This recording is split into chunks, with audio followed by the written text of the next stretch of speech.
Natural resources. Natural resources are things in nature. They come from ecosystems. People use natural resources to live or to make things with them. Our planet has two kinds of natural resources: renewable and non-renewable resources. Renewable resources can be used many times and can be replaced. Some examples are sunlight, water, plant life, soil, timber, marine life, animal life, and air.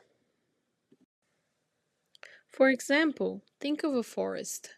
The forest is an ecosystem. It produces renewable natural resources like timber, plants, and clean air. A river is another ecosystem. It produces natural resources like fresh water, fish, and plants. These are also renewable natural resources. Non-renewable resources are limited.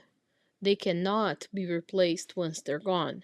Some examples are natural gas, coal, minerals, and oil.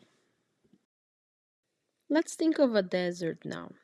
It can produce a renewable resource like sunlight for solar energy, or non-renewable resources like minerals and oil. The conservation of ecosystems is important because we need natural resources for life. Things like deforestation and pollution are problems. If an ecosystem is healthy, it keeps providing natural resources. But if it's damaged by pollution or deforestation or other factors, natural resources can be lost or used up. Thank you for watching this video. For practice activities related to the vocabulary in this video lesson, click on the link in the description below. Also, subscribe to this channel for more videos.